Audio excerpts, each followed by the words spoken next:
Terror em M'Boy-Mirim. Hoje à noite, trago para vocês uma história de gelar o sangue. Eu a encontrei por acaso, navegando em fóruns de casos paranormais, e as imagens dela ainda rondam minha mente até hoje. Ela aconteceu não muito longe daqui, em São Paulo, naquele hospital psiquiátrico abandonado que todos parecem evitar, aquele que fica próximo à estrada do M'Boy-Mirim. Dizem que o lugar abrigou alguns dos casos mais sombrios do país e que, quando o hospital foi fechado às pressas, documentos e equipamentos foram deixados para trás, como se todos tivessem fugido no meio de uma cena de filme de terror. É ali que começa a nossa história, com 4 amigos, Laura, Ricardo, Samuel e Vanessa, curiosos por investigar o lugar que, segundo boatos, ecoava gritos e risos nas noites sem lua. Assim que entraram, a atmosfera parecia quase palpável, densa e opressiva, como se cada sala estivesse impregnada com os ecos dos antigos pacientes. Ricardo, que liderava o grupo, tentava acalmar os outros. Gente, é só um prédio abandonado, ele dizia, mas seus olhos revelavam uma insegurança crescente, como se estivesse tentando convencer mais a si mesmo do que aos outros. A primeira coisa que os amigos notaram foi o cheiro.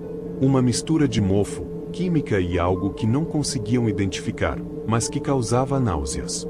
Vocês também estão sentindo, sussurrou Vanessa, sua voz quase sumindo no corredor escuro.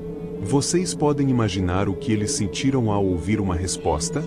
Porque sim, houve uma resposta, de um canto mais ao fundo, um murmúrio quase inaudível, como se alguém tentasse dizer algo que apenas o silêncio poderia ouvir.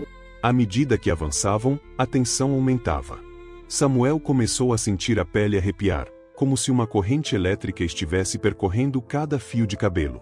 Ele jurava que sentia dedos invisíveis tocando levemente, pressionando suas costas como se quisessem fazê-lo parar. Mas, claro, ele não dizia nada, não queria parecer paranoico. Mas me digam, o que vocês fariam no lugar deles? Continuariam ou fugiriam na primeira sensação estranha? De repente, Laura viu algo ao final de um corredor, uma figura que não estava ali antes. Era uma silhueta, imóvel, de costas para eles. Vocês estão vendo isso? Ela sussurrou, a voz falhando. Quando os outros olharam, a figura havia sumido. Talvez fosse apenas um truque da luz, ou talvez fosse algo que realmente não deveria estar ali. Os 4 seguiram para a ala mais interna do hospital, onde ficavam os quartos de isolamento. Cada um estava vazio, exceto por marcas nas paredes e manchas antigas no chão. Em um dos quartos, havia algo ainda mais perturbador: mensagens rabiscadas em letras trêmulas, espalhadas por todas as paredes. Eles me observam. Eles nunca me deixam em paz. A essa altura, o medo era quase insuportável, mas algo parecia manter os 4 ali. Era como se o próprio hospital tivesse se trancado ao redor deles. Os gritos começaram pouco depois, ecoando pelos corredores vazios. E agora, eu pergunto, quem de vocês teria coragem de continuar após ouvir algo assim? Essa história provoca arrepios e uma sensação incômoda, não é? Imagine estar lá, no silêncio sombrio, onde a escuridão e o cheiro estranho são quase como presenças físicas. Os 4 começaram a andar pelo local em busca de respostas, ou talvez apenas pela adrenalina, mas decidiram desafiar o que parecia ser mais do que um simples prédio esquecido. O grupo se moveu lentamente pelos corredores escuros, a lanterna de Ricardo trêmula como suas mãos. Cada som ecoava de forma exagerada. O ranger de uma porta velha ou o farfalhar de uma folha fazia o coração de cada um bater mais forte. Em determinado momento, eles encontraram um antigo prontuário médico aberto sobre uma mesa.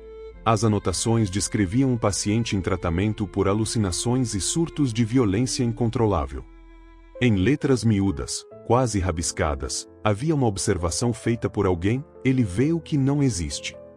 Vanessa, lendo em voz alta, mal conseguiu terminar a frase antes de ouvir um ruído abafado vindo do final do corredor. Seria o eco de antigos gritos, ou a mente pregar-lhes uma peça? Quando se aproximaram da ala dos pacientes perigosos, Laura notou que sua lanterna oscilava de forma estranha, piscando e quase apagando, como se estivesse reagindo ao ambiente. De repente, ela viu novamente a figura parada, imóvel, agora de frente para ela. Seus olhos, ou o que pareciam ser olhos, refletiam o feixe de luz, mas não de um jeito normal, parecia que absorviam a luz. A figura então desapareceu na escuridão, mas o ar ao redor parecia ter ficado mais frio. O grupo começou a perder a coragem. O medo já estava infiltrado em seus pensamentos, cada um considerando se deviam sair dali imediatamente. Mas algo os mantinha presos naquele hospital, como se forças invisíveis os impedissem de recuar. A tensão crescia, e foi quando Samuel, o mais calmo do grupo, admitiu: "Tem algo aqui conosco. Eu sinto. Está me tocando, pressionando." Os 4 ficaram parados por um momento, trocando olhares em silêncio, seus rostos refletindo o pavor que até então evitavam admitir. Cada um parecia medir o próprio limite de coragem. Ricardo tentou dizer algo, mas a voz não saiu. Laura olhava ao redor, buscando qualquer sinal de normalidade, qualquer explicação lógica, mas tudo parecia envolto numa estranheza sufocante. Sem dizer uma palavra, Vanessa começou a dar passos lentos para trás, em direção ao corredor de onde haviam vindo. Os outros a seguiram, sem virar as costas para o escuro à frente, como se não confiassem que o que quer que estivesse ali os deixaria ir tão facilmente. Seus passos ressoavam no chão de azulejos frios, e a cada passo, o ar parecia mais denso e difícil de respirar, como se estivessem descendo em um poço sem fim. Então, um ruído seco veio de algum lugar próximo. Era o som de algo metálico caindo, talvez uma bandeja ou uma maca enferrujada. Todos pararam de imediato, com o coração disparado, e encararam o corredor escuro que levava para o interior do hospital. Mais uma vez, nada apareceu, mas a sensação de serem observados só se intensificou.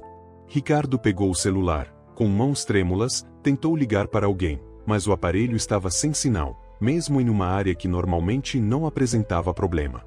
De repente, algo passou pela lateral deles, um borrão que nenhum deles conseguiu identificar com precisão. Laura, a mais corajosa até então, soltou um grito abafado, recuando.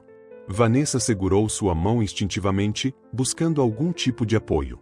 "Não estamos sozinhos", murmurou Samuel, tentando controlar a respiração. As paredes ao redor pareciam mais próximas, como se o hospital estivesse se fechando ao redor deles. Ricardo, em um impulso, começou a andar mais rápido, quase correndo. Ao virar um corredor, avistou a saída, o portão enferrujado que os levaria para fora daquele lugar.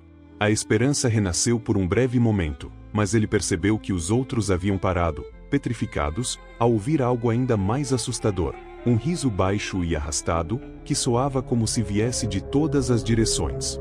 Eles estavam agora a poucos passos da saída, mas aquele som os congelou. Não era apenas o riso de alguém, mas uma risada abafada e sombria, como se estivesse distorcida pelo próprio prédio. Vanessa cobriu os ouvidos, tentando bloquear o som, mas o riso parecia estar em sua mente, repetindo-se, tornando-se cada vez mais forte e perturbador. Quando finalmente conseguiram se mover, correram sem olhar para trás, cruzando o portão com uma pressa desesperada. Ao chegarem ao lado de fora, sentiam o coração martelando e a adrenalina percorrendo o corpo. Olharam para o hospital, ainda ouvindo o eco daquela risada, que parecia agora tão distante quanto o próprio lugar. Sem palavras, todos sabiam que jamais esqueceriam aquela noite e que talvez jamais conseguiriam explicar o que realmente aconteceu ali. E se perguntaram, enquanto se afastavam, seria aquele hospital uma armadilha para aqueles que ousam desafiar o desconhecido? E então, deixo vocês com essa pergunta: até onde vocês iriam para desvendar o mistério de um lugar como esse?